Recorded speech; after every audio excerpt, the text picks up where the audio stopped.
Hello friends, welcome to CSE knowledge. Guys, आज हम लोग इस लेक्चर में देखेंगे प्रॉब्लम ऑफ हीट इक्वेशन। हम लोगों ने हीट इक्वेशन का डेरिवेशन देख लिया था गाइस। हमारा जो उसका इक्वेशन होता है वो देख लिया था, उसका जो सॉल्यूशन होता है वो देख लिया था। चलिए एक बार रिवाइज कर लेते हैं कि हमारा जो इक्वेशन था वो क्या था। Del u upon del t equal to c square del square u upon del x square. ये क्या था गाइज? हमारा हीट इक्वेशन था। और इसका सॉल्यूशन क्या था? इसका जो हमने सॉल्यूशन फाइंड किया था वो था हमारा C1 cos px plus C2 sin px C3 e की पावर माइनस पी स्क्वायर सी स्क्वायर टी। गाइज, ये हमारा क्या था? इक्वेशन का सॉल्यूशन था हीट इक्वेशन में। तो ये हमारा सॉल्यूशन था गाइस इस इक्वेशन का। अब हम लोग ये देखते हैं कि जो भी न्यूमेरिकल है हीट इक्वेशन में, तो उसको सॉल्व करने का सबका ट्रिक सब सेम एकदम। ट्रिक क्या है उसका कि आपको जो भी न्यूमेरिकल आएगा हीट इक्वेशन में, वो उसमें 3 कंडीशन होगा। कितना? 3 कंडीशन होगा जो भी न्यूमेरिकल आप सॉल्व करेंगे। क्यों? क्योंकि हमें नंबर ऑफ कांस्टेंट इसमें कितने हैं? C1, C2 and C3। इसका मतलब ये हुआ कि जो आपका क्वेश्चन में प्रॉब्लम रहेगा वो आपको 3 कंडीशन में सॉल्व करना है। 3 कंडीशन में आपका 2 कंडीशन जो रहता है, 2 कंडीशन बहुत ही सिंपल रहता है। 2 कंडीशन में आपको रहेगा बाउंड्री कंडीशन, और आपका बाउंड्री कंडीशन कैसे एक्सप्लेन करते हैं? तो एक, जब आपका u ऑफ 0 इंटू टी है, टी मान लीजिए टेम्परेचर है, हीट इक्वेशन पर है तो ऑब्वियस सी बात है कि टेम्परेचर से रिलेटेड होगा। मैं आपको बताऊंगा। यहाँ पे टी टाइम है, यहाँ पे। ये आपका देखिए, आपका इनिशियली क्या हो? 0 हो, और फाइनल ये x क्या है आपका? यहाँ पे एक्स टी होता है। पता है ना आपको कि u ऑफ एक्स टी हमारा जो सॉल्यूशन होता है क्या होता है? u of x T form में होता है। तो x बराबर 0 पे ये आपको क्वेश्चन में गिवन रहेगा। या तो आपको गिवन रहेगा रॉड का लेंथ गिवन रहेगा। लेंथ मतलब क्या कि यहाँ से आपका 0 से लेके l तक, मतलब x बराबर 0 से लेके x बराबर l तक की जो कवर करा है डिस्टेंस, ये पूरा इसका लेंथ हो गया। तो यही आपका 0 से स्टार्ट होता है और कहाँ तक जाता है? l और t पे। तो ये आपका बाउंड्री कंडीशन होता है। क्या? u 0t u of l T, मतलब जो भी लेंथ गिवन रहेगा, ठीक है, तो l की जगह वो आएगा। तो गाइज, ये आपका 2 बाउंड्री कंडीशन हो गया, बाउंड्री कंडीशन। और ये ऑलवेज क्या होगा? 0 होगा। दोनों इक्वल किसके होगा? 0 होगा। और जो आपका गिवन, और ये सब ये फाइंड कैसे होगा? u of 0 to u of l t. कुछ नहीं करना है, जो आपका सॉल्यूशन होता है बस उसको पुट कर देना है। जैसे कि यहाँ पे क्या है? u ऑफ एक्स टी की जगह क्या है? u of 0t। तो x की जगह 0 पुट करके एक क्वेश्चन निकल जाएगा, इक्वल टू 0 कर देंगे। एक जगह क्या कर देंगे? l पुट कर देंगे x के जगह। तो गाइस, ये बहुत ही सिंपल है। इस क्वेश्चन को सॉल्व करेंगे तो हमें समझ में आएगा। और जो हमारा थर्ड कंडीशन है, और जो थर्ड कंडीशन आपका दिया रहता है वो होता है, उसको कहते हैं इनिशियल कंडीशन। उसको क्या कहते हैं? Initial condition. इनिशियल कंडीशन ये ऑलवेज क्वेश्चन में गिवन रहता है आपका। इनिशियल कंडीशन में क्या होता है? आपका t0 होता है। जैसे u ऑफ x 0 ये रहेगा आपका always. u of x 0 always आपको गिवन रहेगा इनिशियल कंडीशन। और इस तरीके से हम लोग क्वेश्चन फाइंड करेंगे। 3 कंडीशन हो गया ना। देखिए, हमारा एक बाउंड्री कंडीशन ये हुआ, एक ये हुआ, और एक इनिशियल कंडीशन जो ऑलवेज क्वेश्चन में आपको गिवन रहेगा। और उसमें क्या होगा? टी आपका 0 होगा, टी के प्लेस पे 0 होगा उस इनिशियल कंडीशन पे ऑलवेज।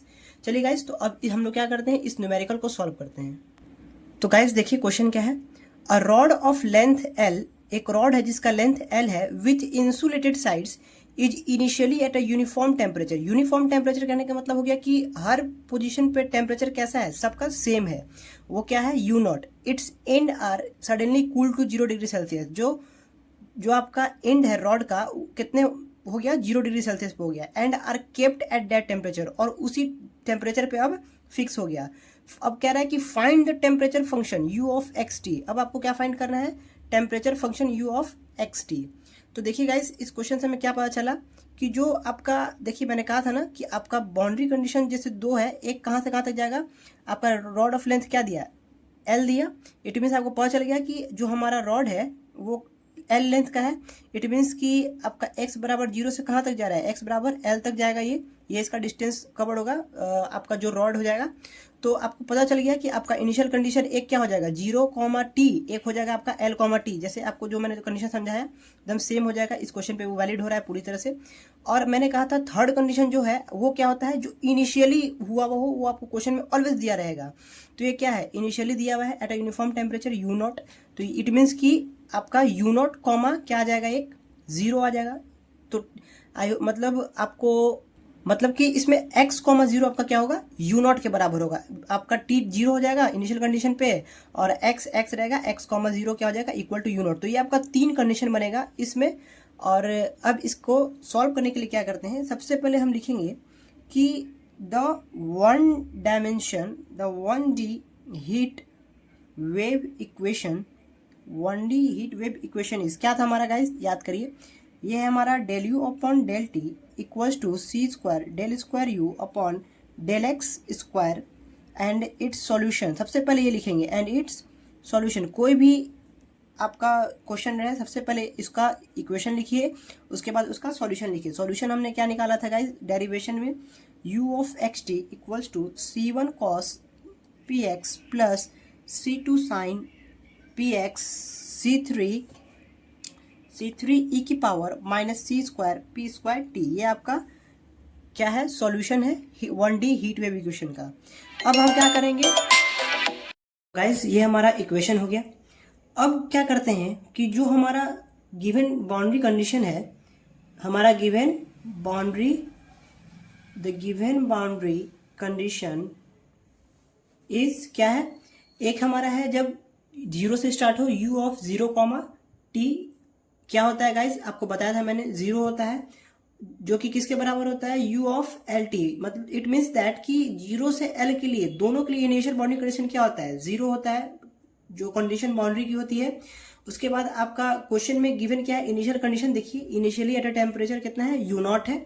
तो हमारा जो इनिशियल टेम्परेचर, जो इनिशियल कंडीशन है, जो हमारा इनिशियल कंडीशन है वो क्या दिया हुआ है, u of x 0 equals to u naught. ये आपका सारा क्वेश्चन में गिवन है गाइस, A to Z चीज, ठीक है। ये आपका क्वेश्चन के अकॉर्डिंग हमने सारा चीज लिख दिया। अब सॉल्व करने का प्रोसेस स्टार्ट करते हैं। सबसे पहले क्या करते हैं, u ऑफ 0t लेते हैं, u of 0t equals to, अब ये आपने जो u ऑफ xt का इक्वेशन लिखा है इसमें पुट क्या करेंगे, x के प्लेस पे 0, क्योंकि u ऑफ xt के फॉर्म में होता है, तो x के प्लेस में क्या है 0 है। तो आप इस इक्वेशन में, सॉल्यूशन में x की जगह क्या पुट कर दिए 0, तो आपको क्या मिलेगा c1, ये cos 0 क्या हो जाएगा 1, c2 sin 0 क्या हो जाएगा 0, यानी आपका बचेगा c1 c3 e की पावर माइनस सी स्क्वायर पी स्क्वायर टी। ये आपका क्या मिला, u ऑफ 0t। जब आपने ये कंडीशन रखी तो यहाँ से क्या हो जाएगा, ये पार्ट आपका 0 नहीं होगा, 0 किसको करेंगे, ऑलवेज c1 इक्वल्स टू 0 करेंगे। c1 यहाँ पे हमारा क्या आ गया 0। अब जो आपका c1 का वैल्यू आया उसको क्या करेंगे, पुट कर देंगे अपने इस इक्वेशन में। तो नया जो हमारा u ऑफ xt बनेगा वो क्या बनेगा, जो हमारा u ऑफ xt बनेगा वो क्या बनेगा, c1 तो हमारा 0 हो गया, तो c1 0, तो ये टर्म खत्म।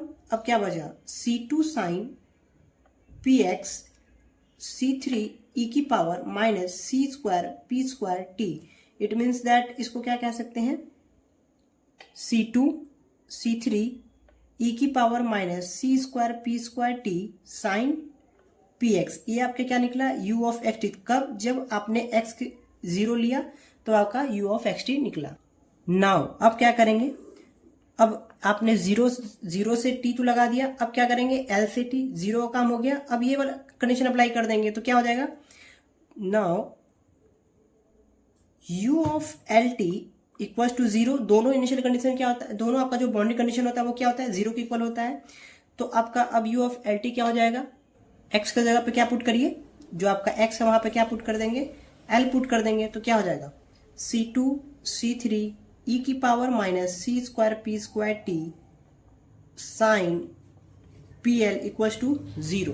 देखिए कितना सिंपल था गाइस। सबसे पहले मैंने क्या किया, इनिशियल बाउंड्री कंडीशन लगा के मैंने c1 इक्वल टू 0 किया, और उसके बाद वापस इस c1 की वैल्यू पुट कर दी इक्वेशन में, तो हमें एक नया u ऑफ xt मिल गया। उसके बाद हमने दूसरा कंडीशन लगाया lt, जहां हमारा x l हो गया अब, और जो हम x की जगह पे 0 पहले पुट किए थे, अब क्या पुट कर दिए, l पुट कर दिए, तो हमें एक नया u ऑफ xt फिर से मिलेगा। बट इसको पहले सॉल्व करते हैं तो क्या होगा हमारा, देखिए। तो यहां से हम क्या कर देंगे कि sine pl equal to 0 put कर देंगे, ये टर्म तो 0 होगा नहीं, तो साइन pl इक्वल टू, जैसे ही आप 0 पुट करेंगे यहां से आपको p की वैल्यू मिलेगी। क्यों, क्योंकि 0 को हम क्या लिखते हैं, साइन एन पाई। साइन एन पाई का वैल्यू 0 होता है, हम सभी को पता है। तो यहाँ से कंपेयर करेंगे pl को, इक्वल टू एन पाई आ जाएगा। It means pl equal to n pi. l की यहाँ से p की वैल्यू निकालिए, p की वैल्यू क्या आ जाएगी, n pi by l। n pi by l आपको यहाँ से p की वैल्यू मिला। पहले जो आपने बाउंड्री कंडीशन लगाया 0 पे, तो आपको u ऑफ एक्स टी मिला गाइस, उसके नया u ऑफ एक्स टी मिला। उसके बाद जो हमने सेकेंड कंडीशन लगाया, तो उसके बाद हमने p फाइंड किया n पाई बाई l। अब क्या करेंगे, वापस से p n pi by l अब इसमें पुट कर देंगे, कहाँ, एट प्लेस ऑफ p। तो जो आपका u ऑफ एक्स टी अब बनेगा, क्या बनेगा, देखिए c2 यहाँ पे जो आपने यहाँ पे पुट किया वही p की जगह क्या पुट कर देंगे, n pi by l, c2 c3 e की power minus c square p square है तो क्या हो जाएगा, n square pi square by l square into t, और sine n pi x by l। देखिए ये आपका नया u ऑफ एक्स टी बना, कब, जब आपने p की value n pi by l रखा। तो गाइज देखिए ये आपका u ऑफ एक्स टी है जब हम p की वैल्यू रखे। तो इसको क्या करिए आप, एक क्वेश्चन 1 मान लीजिए।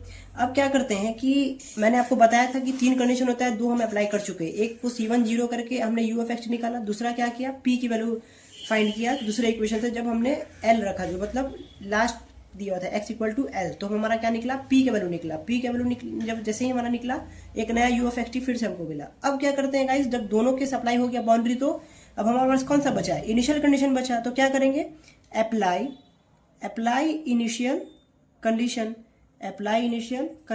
इन इक्वेशन 1 जो आपने माना है। तो हमारा इनिशियल कंडीशन मैंने आपको समझाया था क्या होता है, उसमें t0 होता है, तो it means u of x 0। और क्वेश्चन में किसके इक्वल दिया था, याद करिए, u0 क्या दिया था आपका, initially at a uniform temperature u0। ठीक है गाइस, तो u ऑफ एक्स 0 आपका क्या हो गया, u0 हो गया। और आप क्या करेंगे, उससे पहले u ऑफ एक्स 0 का मतलब क्या हो गया, इट मीन्स t के प्लेस पे क्या, देखिए अब यहाँ पे t के प्लेस पे यही आपका इनिशियल देता है, इट मीन्स t के प्लेस पे 0, तो यहाँ पे t है ना, तो t के प्लेस पे 0 पुट करिए, तो आपको मिल जाएगा u of x 0। It means क्या हो जाएगा, C2 C3 e की पावर, ये क्या हो जाएगा, t है 0 है, इट मीन्स e की पावर 0 1, तो ये पूरा वैल्यू क्या हो गया, 1 हो गया आपका। तो अब क्या बचा, sine n pi x upon l equals to u0। Guys देखिए ये आपका क्या हो गया, जब आपने t बराबर 0 रखा। नेक्स्ट स्टेप आप जानते हैं गाइस कि इसको हम लिख सकते हैं कैसे, जो आपका कांस्टेंट है, कांस्टेंट के लिए लिखते हैं summation of n equals to 1 से लेके इन्फिनिटी, डायरेक्टली इसको bn लिख देते हैं, sine n pi x by l equals to u0। ये इसको लिखने का तरीका है गाइस कि कांस्टेंट को हम इस फॉर्म में लिखते हैं। ये आप याद करिए कि आपने पढ़ा होगा फूरियर सीरीज में bn को फाइंड करते थे, तो वही सेम चीज यहाँ पे करेंगे। जैसे ही कांस्टेंट को इस फॉर्म में लिखें, उसके बाद सबसे पहला स्टेप हमारा क्या होगा, bn फाइंड करना। तो bn फाइंड करते हैं, यहाँ पे bn फाइंड करते हैं। तो bn फाइंड करने के लिए हमें क्या करना पड़ता है, bn फाइंड करने के लिए आपको फॉर्मूला है 2/L इंटीग्रल 0 से L fx आपका क्या है, जो RHS में होता है राइट साइड में u0, तो ये आपका u0 हो गया, sign n pi x upon l ये आपका हो गया इंटू dx। ये हो गया bn की वैल्यू। आई होप कि आपको याद आ रहा हो कि क्या हो जाता है, 2/L इंटीग्रल 0 से लेके L, जो आपका लिमिट दिया हुआ था u0 sign n pi x upon l dx। u0 क्या है, आपका fx है जो कि RHS में होता है। ठीक है गाइस, तो अब इसको सॉल्व करते हैं, तो क्या आ जाएगा आपका 2/L, u0 तो कांस्टेंट है, u0 आप बाहर करिए। उसके बाद इंटीग्रेशन ऑफ साइन x क्या होता है, माइनस ऑफ कॉस x, तो minus cos n pi x upon l, limit कहाँ से है, 0 से l। और आपको पता है कि जो साथ में x के मतलब जो cos का एंगल है वो कहाँ आता है, डिवाइड में, मतलब x को छोड़ के जो भी है वो डिवाइड में आता है, तो n पाई अपॉन l ये हो गया आपका। उसके बाद जब आप सॉल्व करेंगे, तो अब देखिए इसको सॉल्व करते हैं, क्या हो जाएगा, 2u0 अपॉन, ये l से l तो खत्म हो जाएगा इस, ये l यहाँ ऊपर चल जाएगा न्यूमरेटर में, और ये डिनोमिनेटर में तो कट जाएगा, यहाँ बचेगा क्या, ये n पाई बाहर आ जाएगा, 2u0 by n pi, minus को भी बाहर कर लीजिए, हमें लिमिट पुट करना है। लिमिट क्या होता है, upper limit minus lower limit. तो अपर लिमिट पुट करेंगे तो cos n पाई l आ जाएगा अपॉन l, ये आपका आ जाएगा l अपॉन l कट जाएगा, minus lower limit, upper limit minus lower limit, cos 0 की वैल्यू 1, तो ये आपका 1 हो गया। लिमिट पुट हो गया आपका। देखिए सबसे पहले हमने x के प्लेस पे अपर लिमिट पुट किया, तो ये हो गया l बाई l, ये 1 कट के आपका 1 हो जाएगा, n पाई बचेगा, और माइनस cos 0, ये माइनस हमने ऑलरेडी बाहर कर चुका है, इसलिए upper limit minus lower limit cos 0 हो गया, तो cos 0 की वैल्यू 1। आई होप आपको समझ आया हो। तो अब क्या हो जाएगा, 2u0 बाई n पाई, आपको पता है कि कॉस एन पाई का वैल्यू होता है -1 की पावर एन, बट यहाँ पे माइनस हम अंदर वापस दे रहे हैं तो ये माइनस माइनस 1 क्या हो जाएगा, प्लस हो जाएगा और ये टर्म आपका माइनस में आ जाएगा। और कॉस एन पाई की वैल्यू क्या होती है, कॉस एन पाई का वैल्यू होता है -1 की पावर एन। आप इसको याद कर लीजिए, कॉस एन पाई की वैल्यू क्या होता है, -1 की पावर एन। अब आप यहाँ से समझिए कि दो कंडीशन निकलेगा क्या, सेम कि 1 - 1, अगर ये वाला -1 की पावर n अगर 1 आता है, +1 आता है तो 1 - 1 0 हो जाएगा ये पूरा टर्म। और अगर ये 1 नहीं आता है, -1 आता है तो माइनस माइनस प्लस हो जाएगा 2। इट मीन्स 4u0/2 × 2 4u0/4 पाई। देखिए n पाई, तो ये क्या हो जाएगा, देखिए कब एक केस क्या बन रहा है हमारा, जब 0 है, 0 कब आएगा, जब ये वैल्यू क्या हो, +1 हो, मतलब यहाँ ऑलरेडी एक माइनस साइन है। और प्लस कब आता है, -1 की पावर n, जब आपका इवन नंबर हो। देखिए यहाँ पे अगर आपका -1 का स्क्वायर बोले, -1 की पावर 4 बोले, इट मीन्स जब भी पावर इवन हो तो वो ऑलवेज पॉजिटिव वैल्यू देता है, हम जैसा कि जानते हैं। तो -1 की पावर n जब अगर पॉजिटिव देगा तो माइनस ऑलरेडी खड़ा है यहाँ पे, तो माइनस माइनस प्लस क्या होता है, माइनस ही होता है, तो 1 - 1 0 हो जाएगा। इट मीन्स 0 कब हो रहा है, जब n इज इवन हो। इट मीन्स 2 4 6 8 ये हो तो 0।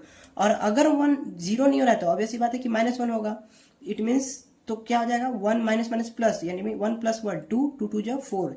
इट मीन्स 4u0/n पाई। कब, जब आपका n इज ऑड, जब आपका n यहाँ पे ऑड है तो ये क्या दे रहा है, 4u0/n पाई। ठीक है गाइस, आई होप आपको यहाँ पे समझ में आया हो। तो अब देखिए वापस क्या करते हैं, इस कंडीशन को हम यहाँ पे देखिए, ये जो हमारा इक्वेशन था, ये तो हमारा u(x0) पे u0 पे हमारा ये वैल्यू आया था। तो अब देखिए क्या हमारा जो u(xt) है वो क्या हो जाएगा, यहाँ पे जो हमारा टर्म है u(xt), तो ये है ना, देखिए u(xt) 3 बार निकलता है गाइस। एक बार जब आप वैल्यू पुट करते हैं, एक बार जब 0 रखे थे x को, बाउंड्री कंडीशन 2 बाउंड्री कंडीशन था तो हमारा 2u(xt) मिला। जब एक बार और कब मिलेगा, जब हमने इनिशियल कंडीशन को अप्लाई किया तब हमें आपका u(xt) मिल गया। ये उस इनिशियल कंडीशन u0 के अप्लाई किया तो वापस हम bn वगैरह सॉल्व करके यहाँ पे वैल्यू रख के फिर से वापस इसमें रखेंगे। क्यों, क्योंकि इसी को तो लिखते हैं हम समेशन ऑफ n = 1 से इन्फिनिटी bn sin n पाई x/l। चलिए आपको अच्छे से यहाँ समझाते हैं। देखिए ये आपका क्या था, पहले u(xt) आप यही उतारिए, समझाने के लिए आपको फिर से मैं करता हूँ। e ⁻ c² n² π² / l² t sin n पाई x/l, ये आपका था। तो इसी को तो गाइज हमने लिखा था समेशन ऑफ n = 1 से इन्फिनिटी, ये वाला c2 c0 क्या कर दिया, इसको इस पूरे कांस्टेंट को इस फॉर्म में लिखा। और ये वाला लिखा था हमने क्या, sin n पाई x/l, और ये e की पावर। देखिए कोई चेंजिंग नहीं है, आपको समझने में कोई परेशानी नहीं होगी, π² / l²। अब क्या किए हमने, इसका वैल्यू कैलकुलेट किया है ना, इसका वैल्यू कैलकुलेट कर लिया है bn का वैल्यू आप कैलकुलेट किए तो क्या आया, दो कंडीशन 0 और 4u0/n pi. It means that कि आपका 4u0/πn तो अंदर चला जाएगा, क्योंकि हम n = 1 ये तो पुट करते हैं ना। तो समेशन क्या हो जाएगा आपका, n = 1, 3, 5। याद करिए 1 3 5 क्यों लिख रहे हैं, ऑड लिख रहे हैं, क्योंकि हमें इवन पे वैल्यू क्या हो जाएगा, पूरा 0, पूरा वैल्यू एग्जिस्ट नहीं कर रहा है 0 पे। इट मीन्स दैट जब ऑड हो तब हमारा वैल्यू एग्जिस्ट कर रहा है।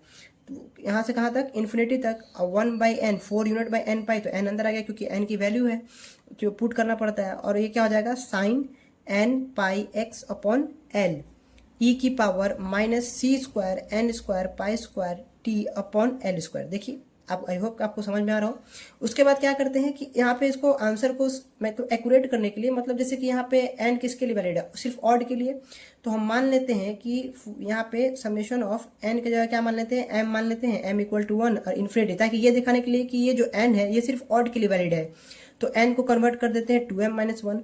अब आप m की वैल्यू 1 पुट करेंगे तो 1 आएगा, 2 पुट करेंगे तो 3 आएगा। देखिए आप पुट करिए n की जगह, आपको वैल्यू क्या मिलेगा, ऑलवेज ऑड मिलेगा। और जो इसीलिए हम क्या करते हैं, n से m में कन्वर्ट कर लेते हैं। और ये क्या हो गया, same answer, sin 2m - 1n की जगह आप हर जगह क्या पुट कर देंगे, 2m - 1 πx/l, और e की पावर -c² n की जगह क्या पढ़ देंगे, 2m - 1 का स्क्वायर π² t/l²। तो ये आपका गाइस फाइनल आंसर हो गया u(xt). ये क्या बन गया आपका, u(x, t). तीनों कंडीशन लगाने के बाद आपका u(xt) बन गया। चलिए एक बार इसको शुरू से रिवाइज करवा देते हैं। गाइज आपको पता चला कि जब क्वेश्चन टेम्परेचर का बात कर रहा है तो आपको डिस्टेंस का बात कर रहा है, पोजीशन का या किसी चीज का बात कर रहा है, तो आपको पता चल गया कि हमें इसमें हीट इक्वेशन लगाना है। और हीट इक्वेशन का सबसे पहले आपको सॉल्यूशन पता है, उसका इक्वेशन का सॉल्यूशन पता है, उसके बाद गिवन बाउंड्री कंडीशन लगाते हैं। 3 कांस्टेंट आता है आपका यू ऑफ एक्स टी में, किसमें, हीट इक्वेशन में, C1 C2 C3। It mean हमें 3 कंडीशन यूज करना पड़ता है। और वो तीनों कंडीशन में क्या होता है, जो आपका लेंथ मतलब रॉड का लेंथ हो कहां से कहां तक दिया हुआ था, 0 से L तक। तो एक बार x की जगह पे 0 पुट किया करके हमने क्या करते हैं, सबसे पहले C1 निकालते हैं, C1 को 0 कर देते हैं। उसके बाद हमें एक u ऑफ एक्स टी मिला, कब, जब C1 को 0 पुट किए। दूसरा कंडीशन हमने लगाया कि L रखा किसके जगह, x के, तो वहां से हम किसकी वैल्यू निकालते हैं, p का। सब क्वेश्चन में यही करना है गाइस, हीट इक्वेशन का। तो p का वैल्यू निकाले, n पाई बाय l निकल गया। उसके बाद हमें फिर से नया ऑफ u(xt) मिल गया। जब हमने दोनों कंडीशन अप्लाई कर दिया, p की वैल्यू वापस पुट करके हमने एक और u(xt) निकाला। उसके बाद हमारा क्या आता है, उसके बाद हमारा आता है इनिशियल कंडीशन अप्लाई करते हैं। उसके बाद क्या करते हैं, अप्लाई इनिशियल कंडीशन। ये इनिशियल कंडीशन इस इक्वेशन पे अप्लाई करती है, जहां हमने p की वैल्यू क्या रखा, n पाई बाय l, जो हमने कैलकुलेट किया कब, जब l t रखा, ठीक है। तो और अकॉर्डिंग टू क्वेश्चन मैंने आपको समझाया कि इनिशियल कंडीशन t बराबर ऑलवेज 0 पे होता है। तो u ऑफ एक्स 0 कितना दिया हुआ था, u0 दिया हुआ था। u ऑफ एक्स 0 आपने इस इक्वेशन पे पुट किया t की जगह, तो e की पावर 0 1 आ गया और ये आपका इक्वेशन आ गया। आपको पता है कि कांस्टेंट को इस फॉर्म में लिखते हैं, और bn हम फूरियर से ऑलरेडी सॉल्व कर चुके हैं, 2/l इंटीग्रल 0 से l fx dx, fx sin n pi x by l dx। उसके बाद हमने bn की वैल्यू निकाला। bn का जब वैल्यू निकाला तो 2 केस आए, एक जब n इज इवन तो 0, n इज ऑड तो ये आ गया आपका। उसके बाद u ऑफ एक्स टी आपका फिर से क्या बनेगा, आपका फिर से u ऑफ एक्स टी बनेगा जब bn को वैल्यू पुट करेंगे आप। तो bn की वैल्यू किसके लिए एग्जिस्ट कर रही थी, सिर्फ ऑड के लिए, तो हमने n इक्वल टू 135 ये वैल्यू रखा। वापस पुट किस में करेंगे, bn। इसमें गाइस याद रखिएगा एक बात, इनिशियल कंडीशन जो आपने यूनिट के बराबर किया तो वहां आपका आया जो e की पावर 0 1 हो गया, तो इसमें वापस पुट bn नहीं करना है। bn किसमें पुट करना है, जो आपका u ऑफ एक्स टी हुआ, क्योंकि हमें फंक्शन टेम्परेचर किसका निकालना है, u ऑफ एक्स टी का निकालना है। तो इस बात का ध्यान रखना है कि किसमें पुट करेंगे, ठीक है। ऑलवेज जो भी चीज निकालेंगे पुट हमेशा, चाहे वो C1 हो, p हो, कुछ भी हो, वो पुट किस में करना है, u ऑफ एक्स टी में करना है और किसी में नहीं। और जो आप bn की वैल्यू निकाले वो यहाँ पे पुट कर दिए। तो उसके बाद आपका हमें ऑड के लिए दिखाना था, तो ऑड के लिए आपको पता है कि जो 2m-1 का फॉर्म होता है या फिर 2n-1 का फॉर्म होता है, n ऑलरेडी n किसके लिए था, सबके लिए था, लेकिन यहाँ m किसको डिनोट कर रहा है, ऑड को डिनोट करता है। आप कोई भी वैल्यू रखिए m की 1 2 3 4 5, वो आपको क्या देगा, ऑड नंबर ही देगा। तो यही आपका u of x T final answer हो गया गाइस। तो हीट इक्वेशन का आपका जितना भी क्वेश्चन है सब में सेम प्रोसेस होगा, कोई चेंजिंग नहीं है गाइस। आई होप ये लेक्चर आपको समझ में आया हो। ठीक है गाइस, तो आज के लिए इतना ही रहने देते हैं। थैंक्स, बाकी अगले लेक्चर में देखते हैं। इस चैनल को आप लाइक करिए, सब्सक्राइब करिए, अपने फ्रेंड्स तक शेयर करिए। Okay guys.